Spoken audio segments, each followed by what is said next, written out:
이 캐주얼하는 아웃도어 브랜드에서 나오는 그냥 캐주얼하게 신을 수 있는 어반 아웃도어 캐서 요즘에 고프코 룩에서 맞춰서 뭐 믹스해서 신발 신고 뭐 이러신 분들 많거든요. 그런 분들이 약간 캐주얼하게 신을 수 있는 아웃도어 느낌의 신발들을 할 때 스카라파의 모히또, 킨의 제스퍼락 이래서 요즘 요런 신발들을 신고 고프코 룩에 착장 많이 하시거든요. 요런 신발도 보면 접지력도 좀 높고 아웃도어 신을 수 있긴 하지만 이렇게 보면은 스트레치 코드로 돼 있어가지고 완전히 그냥 등산화로 생각하기엔 그렇긴 하지만 평상시에 신고 벗고 쪼이고 좁히게끔 막 되어 있거든요. 그래서 이렇게 해서 일상에 편안하게 신기 좋은 게 캐주얼화.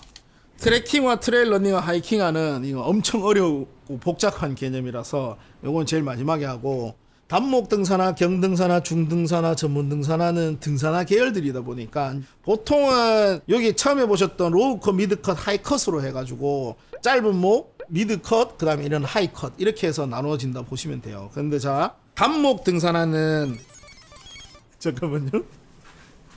자, 단목 등산화 이건 여기서 이제 단목 등산화, 경등산화, 중등산화 이렇게 되어 있는데 가장 쉬운 경등산화, 단목 등산화 보면 경등산화가 보편적으로 우리 매장에 등산화 사러 오신다는 분들이 제일 많이 구매하시는 거긴 해요. 사실 등산화 치면 일단 제일 많이 나오는 이 캠프라인의 산티아고가 있는데 이게 대표적인 경등산화로 보시면 돼요. 요거를 짧은 목으로 만들어 온 게 단목 등산화. 경등산화는 보통 포맷이 이제 접지력 높은 창이 적용되고 발피로도를 흡수하는 중창의 개념이 있고 어퍼에 뭐 고아텍스 기능이 들어가 있거나 뭐 하여튼 다른 방수 기능이 들어가 있고 미드컷 정도 돼가지고 발목을 잡아주는 기능이 들어가고 이런 요소들이 가미돼 있어서 보통 국내에서 산대장님들이 한 5시간 기준으로 플러스 마이너스에서 많이 하시는데 그런 당일 산행의 간단한 산행의 기준에 갖춰지는 등산화를 경등산화. 산행 시간이 막 7시간 넘는 막 10시간씩 코스 이런 거 다닝으로 할 수도 있고 뭐 1박 2일, 2박 3일 코스 이렇게 장거리 산행을 간다든지 하는 그런 산행에 신을 때 신는 신발을 중등산화라고 부르고, 이런 경등산화의 기능은 그대로 가지고 있지만 요거를 로우 코스로 만들어 놓은 게 단목 등산화 이렇게 보시면 되고, 여기에서 아까 전에 이제 연장선으로 중등산화는 여러 가지 브랜드가 있지만 일단 캠프라인에서 블랙스톰, 애니스톰 요런 스톰 모델들이 워낙 유명하니까 이렇게 되어 있는데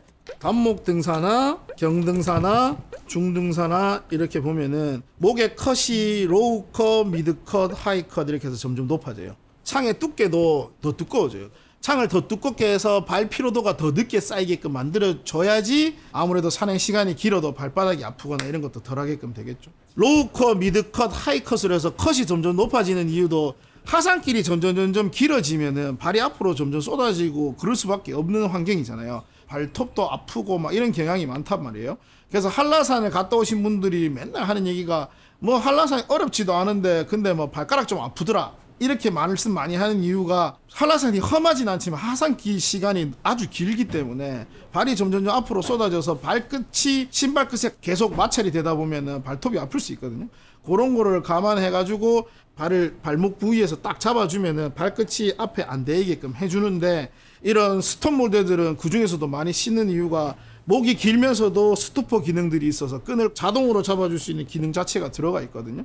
뭐 많이 보시는 이 테크니카 안에서도 락 잠금 기능이 여기 들어가 있거든요. 이런 후크 속에 잠금 기능을 넣어서 만들어주는 회사들도 있고, 이런 신발들이 대체적으로 산행 시간이 긴 거에 맞춰서 이런 하이컷이 되면서 창에다가 어떤 회사들은 뭐 카본도 넣기도 하고 어떤 회사들은 막 이런 프레임을 넣든지 창을 두껍게 하든지 아니면 여기 안에 뭐 폴리우레탄 창을 집어넣든지 아무튼 다양한 방법으로 창에서 흡수하게끔 만들어주고 발목을 더 높게 만들어주고 안정감을 높여주기 위해서 그렇게 하는 거죠.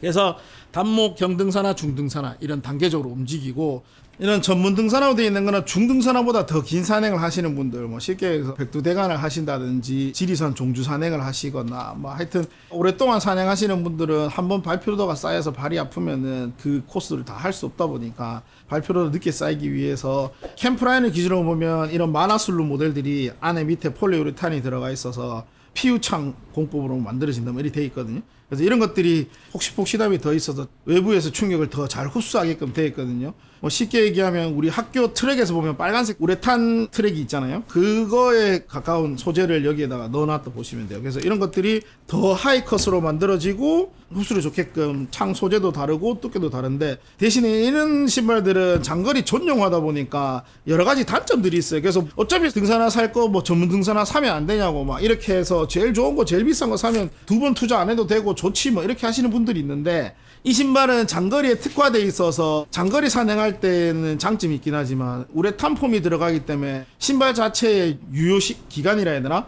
아무튼 신발 자체가 가만히 있어도 여기가 삭아서 문드러지는 현상이 생기기 때문에 장기간 보관하실 수가 없어요. 그런 단점도 있고, 우레탄 창이 들어가 있다 보니까 신발의 무게 자체가 엄청 무겁게 되어 있고 가격도 좀 비싸기도 하고, 그래서 산행 시간이 보통 3-4시간 하시는 분들이 굳이 이런 것까지 신으면서 산행하실 필요는 없어요. 제가 봤을 때는 보통 3-4시간 정도 안에서 산행하시는 분들은 접지력 좋고 기본적으로 고아텍스 같은 이런 방수 기능이 들어가 있는 신발만 신으셔도 충분하시긴 하거든요. 그래서 내한테 맞는 신발이 좋은 거지 뭐 무조건 비싸고 뭐 그런 기능이 있다 해서 좋은 신발은 내한테 안 맞는데 좋다고 볼 수는 어렵거든요. 무거운 거 적응하면 되지 뭐 하면 뭐 어쩔 수 없긴 하긴 하겠지만, 그래도 꼭 장점만 있는 건 아니니까 그거 잘 생각해 보시고 또 맞는 거를 사시는 걸 권장드리고, 제일 어려운 거 가기 전에 이런 빙벽화. 국내에서는 진짜 프로페셔널한 산악인들 아니고는 크게 쓰실 일이 없기는 한데, 암벽 등반 하시다 보면 빙벽 등반도 많이 하시고 한데, 크램폰이라 그래서 이런 거를 장착해서 얼음벽을 타고 올라가는 하는 거나, 설벽 등반이라 해서 눈 많은 뭐 히말라야 설벽 등반을 하신다든지 이렇게 해서 특수 목적으로 신발을 신으셔야 될 때 쓰는 건데, 우리가 보통 쓰는 거는 체인 아이젠이라서 아이젠을 쓰지만 그런 것들이 발의 깊이가 얕아서 눈이 아주 많이 있는 곳이라든지 얼음 구간을 통과하기는 어렵잖아요. 그래서 그런 것들에 맞춰서 크램폰이라 그래서 이렇게 아주 날카롭고 뾰족한 것들을 장착해서 신발을 신을 수 있게끔 구조가 되어 있고, 보통 우리나라에서 산행하시면은 겨울 산행하실 때 스패치 같은 거 쓰시잖아요. 그래서 그런 것들이